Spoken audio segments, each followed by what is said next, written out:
Hey, Diana, did you know that dying with zero is the goal? Mark, that's the dumbest thing you've ever said. Ladies and gentlemen, jurists and just curious, welcome to the Successful Barrister podcast. Here you'll learn about marketing, management, and life skills for lawyers that probably won't get you disbarred. Hosted by Marc Whitehead, a seasoned lawyer who remembers when fax machines were cutting edge, and Diana Berry, attorney, COO, and the brains behind the scenes. Together, they are the legal world's most dynamic duo since statutes met regulations. So if you're looking to build a practice, not a prison, you're in the right place. Welcome to the Successful Barrister, where legal legends are made. And welcome to the Successful Barrister podcast, a podcast for lawyers and law firm leaders about marketing, management, and life skills that probably won't get you disbarred. I'm your host, Marc Whitehead, alongside my co-host, my number one, my COO, Diana Berry. Hey, Diana, what's going on? Not much. How are you, Mark? I am good. So as we're recording here, we're going to have our holiday Christmas party here in about 2 hours. So we're all just kind of itching to get out of here because we have espresso martinis on our mind. Yeah, I'm surprised you didn't wear your festive blazer. I'm going to change into it. Yes. Well, no, for the recording. Oh, well, I'm just whatever. I'll get there. Does anybody actually watch the YouTube version of this? I think they watch the reels on social. Oh, they watch the reels. That's probably too. I like this blazer. This is a good blazer. My wife bought this for me. It's a great blazer, sir. Okay. I'm really excited about today's topic. Okay. It's been one that I've been wanting to do for a while, and it's a little bit softer for you. So we kind of get to see a little bit softer Mark. Well, I actually wouldn't consider this softer because this is sort of a lifestyle podcast. And again, what is our byline? Marketing, management, and life skills that probably won't get you disbarred. Well, this is that part. This is the last piece of that. I think this is the part about the intro where, you don't have a law practice that makes it a prison. Right. Yes, as we say, our tagline is, built a practice, not a prison. All right, so Dinah, specifically, what are we talking about today? The book Die with Zero by Bill Perkins. Die with Zero by Bill Perkins. I read this book, I want to say 3.5 years ago. I remember it was the summertime because I was by a pool when I was, how you get in by a pool and then you sweat on the book and you get sunscreen on the book. Oh, Mark, and you get it all wet and the pages just what's the book get about? Gross. So Die with Zero, or the way I phrased it here, Die with Zero or Retire with a Profitable Law Practice. Either one's good. Good.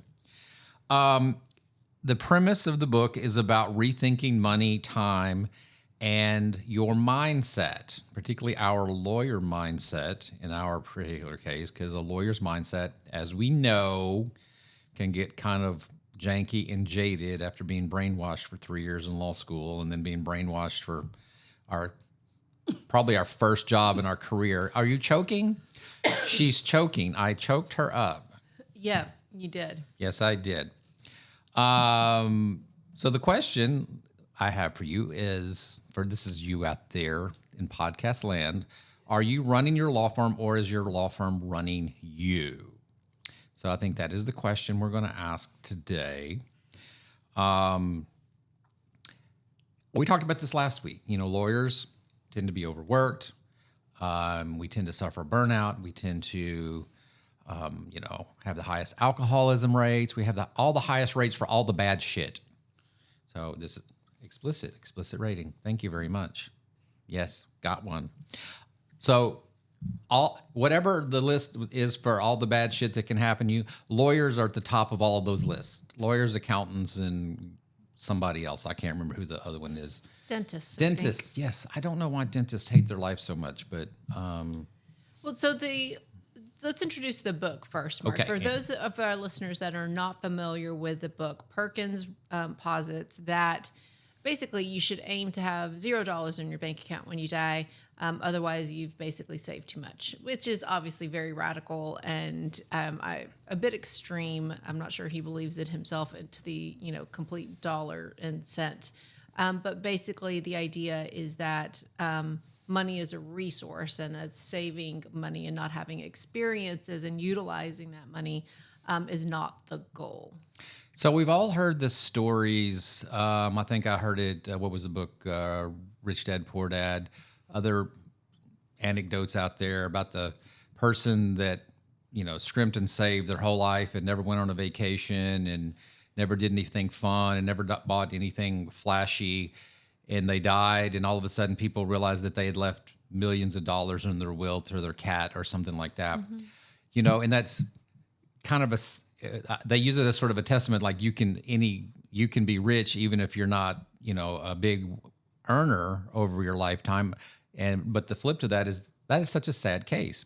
Why didn't that person spend that money during their lifetime for good, either for their own good or for other people's good? And I think that's the general premise of the book, is that I'm going to relate it to us as a profession. We as lawyers, we tend to work hard, and that's what we do. We work. We end up making good money. Most of us, if we're doing it right, we may not feel rich in our 20s and 30s, but by the time you get to be your 40s and 50s, most lawyers are getting pretty sad. You should be doing okay.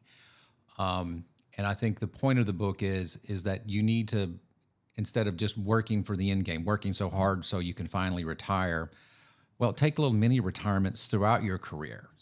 Take the time off, spend some of your money, go do things while you're still young. I kind of related to this. One of my bucket list items, and when I read this book, this kind of struck me, is to go visit Machu Picchu. So for those, most people know what that is, but those you don't, that is kind of an ancient settlement in the Andes Mountains in South America. It's very cool, but you got to hike up into really high altitudes. You know what? If I waited until I'm 65 years old, to do that, I probably couldn't physically do it. Yeah. That's a young man's game. That is something that those are the type of things, climbing Mount Everest, whatever stupid idea that you want to do. Some of these things are things that you want to consider doing while you're still young, while so in other words, take the time now to do some of these things. We always talk about college kids. We always tell them like, hey, you ought to take a summer off and go backpack across Europe, for a good reason, because they're young and they have time to do it. Well, why can't we as adults do the same thing periodically? Just take sabbaticals off, take some time off while you're still young and go do these things. In other words, stop hoarding it till you're dead. Try dying with zero. That's kind of the premise. That's the way I look at it. And so today we're talking about the book Die with Zero and some principles from the book that we've now related to the legal practice. And my desire to go to Machu Picchu. And Marc's life goal of going to Machu Picchu. I'm going to train this year. We're in December right now. In 2026, I am going to begin a training regimen so I can go climb up to the top of Machu Picchu without falling over dead from a heart attack. Got to have goals. Goals. And if I fail, you're in charge. Yeah, yes, sir. You put that in on recording. So Yes. I put that in recording, and it's in my power of attorney. So there. All right, with that, we'll be right back. This podcast is sponsored by Marc Whitehead Associates, a national disability benefits law firm. Marc Whitehead runs a firm of over 60 dedicated people whose mission is to make a difference in the lives of our injured and disabled clients. Marc represents disabled claimants in Social Security disability, private disability insurance, and veterans disability claims in all 50 states. Marc Whitehead is double board certified in both Social Security disability law and personal injury trial law. Marc has litigated disability cases in over 40 states and counting, and can help your clients too. Stop throwing your phone calls away. Call Marc Whitehead at 701-VIP-LEAD. That's 701-VIP-LEAD. Or visit our website at disabilitydenials.com. Referral fees are paid in all jurisdictions where it is permitted. Refer us your disability cases today and know that your clients will be in good hands. And we're back. All right. So in our break, I've been accused of drinking over lunch. Drinking on the job, sir. I was not. I was getting a haircut, and just because my hairstylist may offer a few cocktails, that's That is not on. I was off the clock. It's the holiday season. Yes. But I think that your story about Machu Picchu leads us into our first point, which I think is great, in the use of Perkins time buckets. Yes. Because we were talking about how, well, of course, college students can go backpacking across Europe, but they're going to backpack. They're not staying at the Four Seasons because they have all this time as college students, but they don't have all the money. And so Broke ass poor. Yes. let's talk about, you are just now really doing that to get on my nerves, aren't you? Yes, I am. Okay. Well, as long as everyone knows that Marc is chasing the explicit ratings when you guys listen to our podcast.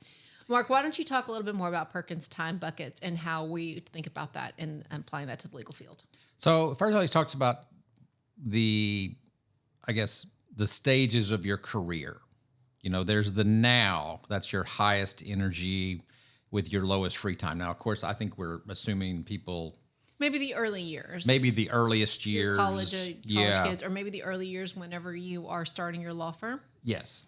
So we're starting from the beginning. So we all know our first job out of college, not out of college necessarily, but out of law school, we worked our ass off and got paid squat. I remember the DA's office was paying like $32,000 a year. Great experience. I've heard, yeah, and not only that are you working your ass, you probably have like tens of thousands, if not hundreds of thousands of dollars in student loans that are just banging on your head. So not the most stress-free time in your life. Yes, exactly. So you have that part of the career. Then you have the mid-career. This is where hopefully you're at your highest earnings.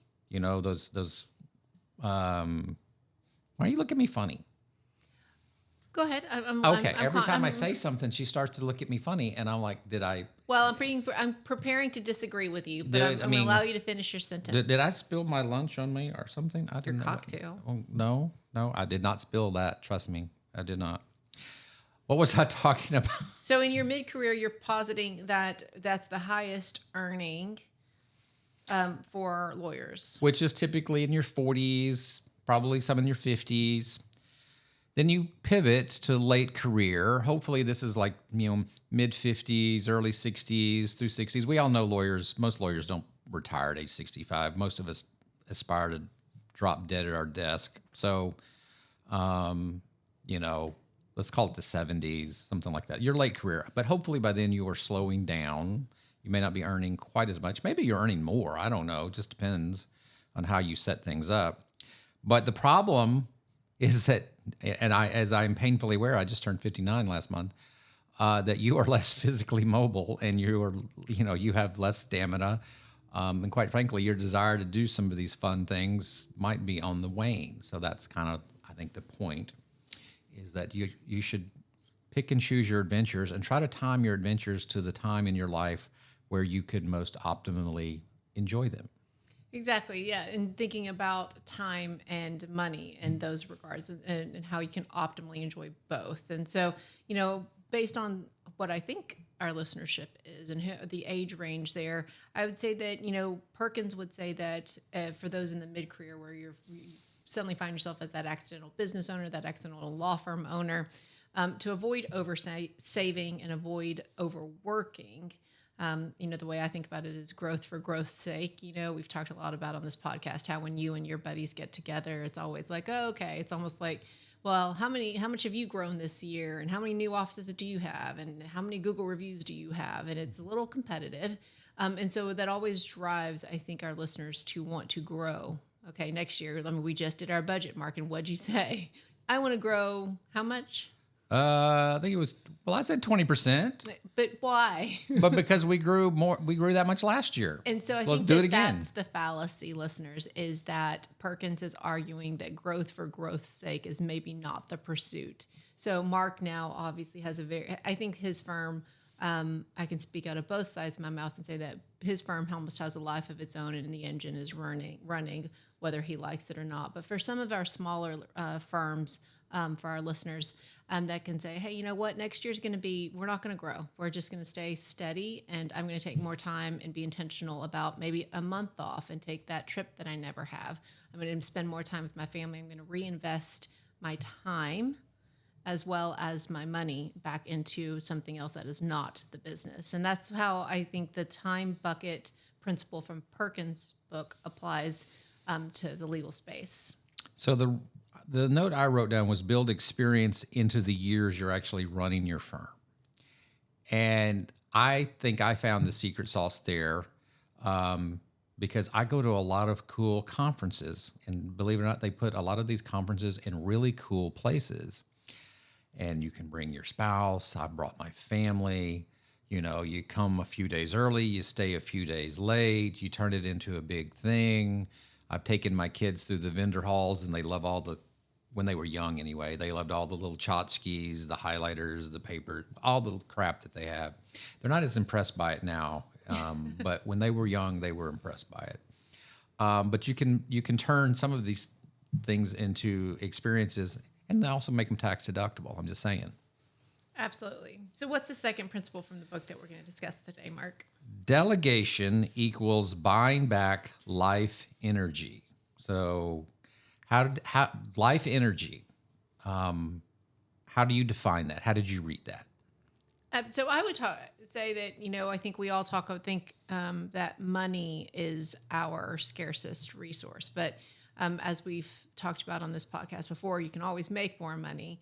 Time is the real scarcest resource because you can't buy more time. You can't go make more time. And so when we think about delegation and Perkins' Die with Zero book, that's the way that I would think about it, is by delegating things, using technology to automate things is the way to create more time. So the note here I wrote was delegation. Strategic delegation is the lawyer's version of spending to get experiences. So in other words, you're delegating to buy back your time. Basically, so you have the time. I basically just repeated what you just said. It's like Marc has just started repeating everything I say. It was a good stiff drink. It was really good. I'm gonna drink some water here. So I think that's really Perkins and Die with Zero, guys. He's always trying to get us to think more about experiences as you can. So whatever that is, and when, like we just talked about, when you're younger, maybe not be able to get those experiences, but now that you do find yourself maybe with this law firm, how can you get those experiences when so much of the firm requires you? And obviously, like we've talked about countless times on countless other episodes, delegating where the firm doesn't run around you and doesn't center around you, the Atticus kill the hero principle, is a great way to buy back time. Right. So what you really ought to be focusing on, the high legal work, the core strategy. You need to be focusing on your leadership, the vision, things of that nature. But the other stuff, the minutia, are the things that you can let go, that you can delegate, that you can use to buy back your time. I was thinking today of some of the things that I used to do that I no longer do. I gave up the bookkeeping. That used to be a duty of mine in addition to being a lawyer, is I also kept the books. And y'all literally had to pry that away from me, with my cold, dead hands. We moved to the cloud and that worked. Right. They basically technologed me out of it. They instituted some new technology that I couldn't wrap my head around. And at that point, I realized I was a dinosaur and I had to let go of it. You're welcome. Yeah. And you did that to me. I did that to you. Yes, you did. You're thanking me for yes. that now. In a backhanded sort of way. Yes. And I think that as the year wraps up, we're recording this very near to the end of December, listeners. It's a great time to pull out some of those tools that we talk about, whether that's the Delegate and Elevate EOS tool, the Eisenhower Matrix, to figure out where at this point in your career, your position, your firm, that you should be getting rid of some things, because everybody can. It doesn't matter if you're a new employee or if you are, like, I'm 5 years now. There are definitely things that I need to let go of for this firm to be able to grow, but also for me to have some of this to be able to move into some of this Perkins. Yes. Work. So I was about to say perfect time to make a New Year's resolution. Then I remembered that I hate New Year's resolutions. You don't do those. I hate them. I like plans. I like goals. I like yearly rocks or quarterly rocks, yearly goals, quarterly rocks. But yeah, I hate New Year's resolutions because they never work. All right, what's next? This is a great segue to your next point, Mark, about how when you delegate, you're designing a firm that doesn't require you. Yes. So I think this is Atticus 101, that when you design a firm that does not involve you or does not revolve exclusively around you as the producer, your firm is actually much more valuable. It's more valuable to you because you basically have bought back your time. It's more valuable to a potential buyer in the fact that you might be able to sell this firm to someone because it doesn't rely on you. Therefore, it is actually a more marketable venture than, say, I know we've talked about this before in the past, the woman at the Atticus conference who wanted to sell a practice. And I said, well, how many employees you have? None. Well, what do you do? I do employment law. Well, where do you get your cases? Personal referrals. The woman has nothing to sell. She doesn't have an asset. She has no asset to sell. So she can't retire. Or when she does retire, she just shuts it down. That's not where you want to be. You want to build a functioning engine that operates without you. So, of course, that requires that you have documented processes, right? So you have the operational infrastructure. Go, Diana, go. You love processes. Talk about it. Team, Go. A leadership team, and obviously some marketing and all of the different pieces that you need to have. Come on, talk operations. You know you want to. I love talking operations, but we're talking right now about creating a successful firm that doesn't require you. Because I think one of the Perkins principles from the book is that every yes also is a no to something. Oh, I love that. That's philosophical. Right? Yes. So if you think about it, so he's really encouraging us to make intentional or to have intentional decision Make making. good choices. Exactly. Intentionally, right? Because what you want to have is intentional yeses, which can lead you to a fulfilling life rather than those unconscious yeses that can lead to regret. So one of the things we talked about a lot on this podcast is about scaling a law firm, which is just another word for growing your law firm, and you as the owner can't be the choke point. If everything has to run through the owner, by definition, you cannot scale. By definition, then you cannot grow. By definition, then that means you're going to stay stagnant and your income is going to stay the same and nothing changes. And that's kind of the antithetical to what we've always been preaching on this podcast, is that you need to let go so you can grow, so you can scale. And that's all requires business strategy, which is not a luxury. It's essential. Oh, talking about strategy.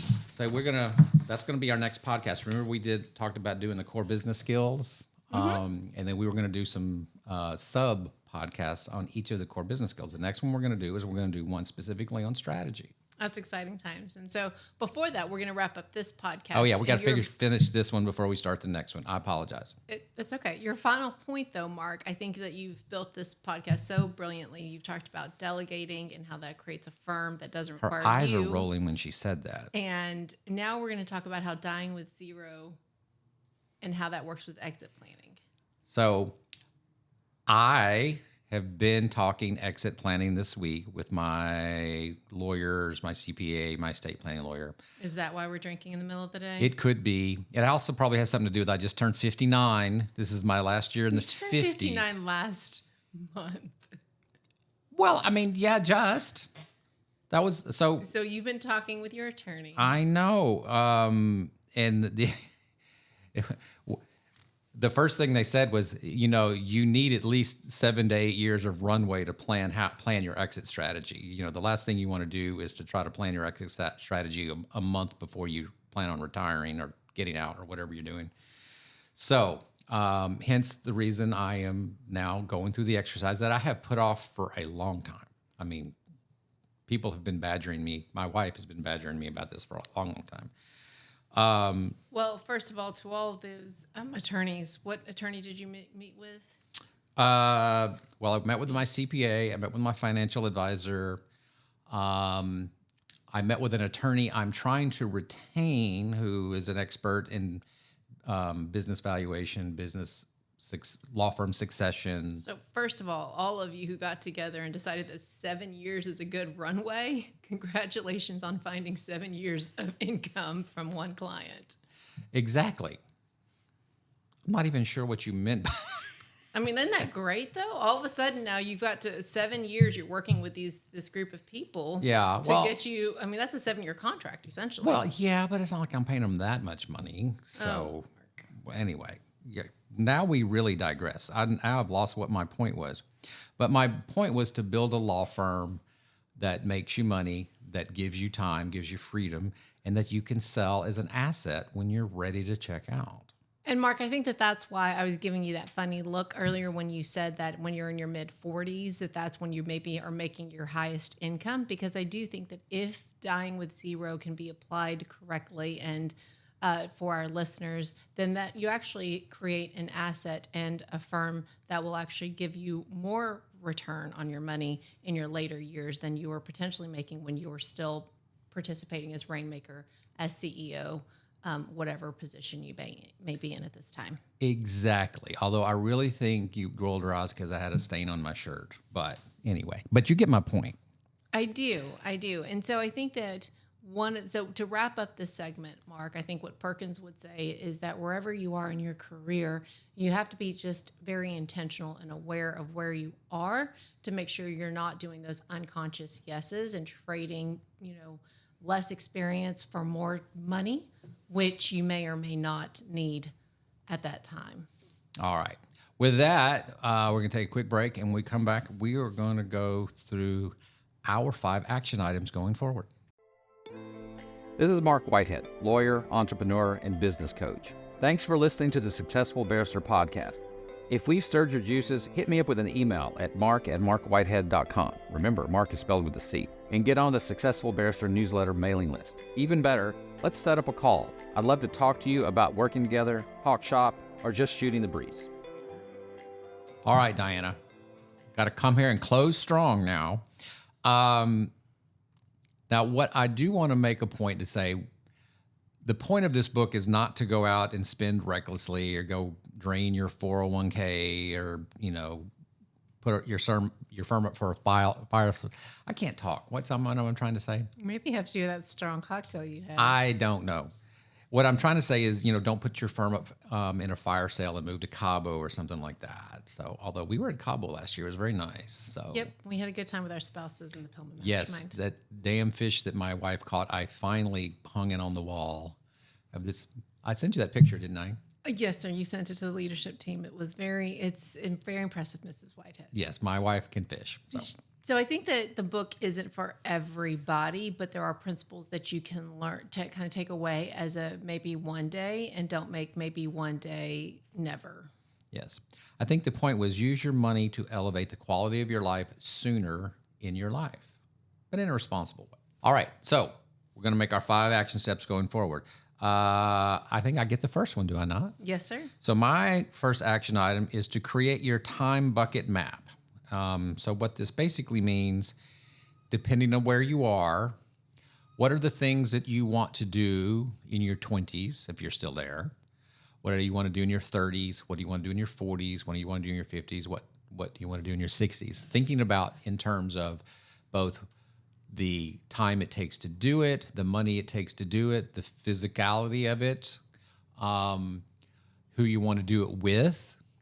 I'll say if you want to do something with your parents are probably not getting any older as well. So you have to be thinking not just about you, but about whoever it is in your family that you want to experience these things with you.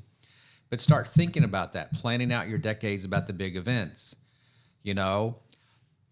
Funny enough, my dad just took a 3-week safari to Africa. Sounds so cool. It was amazingly physically demanding from what he showed me. And he's 79 years old. And I'm like, I am shocked that he was able to go through it.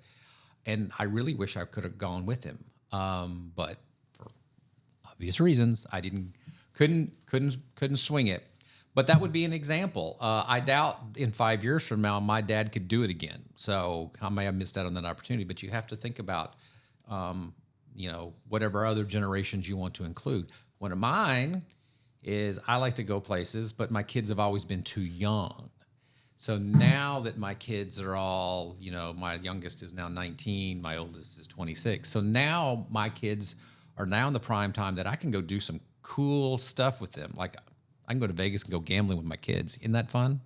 Here, kids, here's your inheritance. Let's go blow it. Let's go gamble it away. So you have to think about that. So anyway, that's what I would say. Create the time bucket based on your decades of life and who you want to participate in those.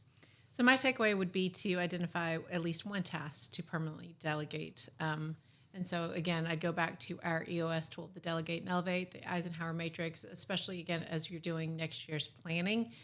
Just get rid of those things that you shouldn't be doing to create more time, because time really is the scarcest resource.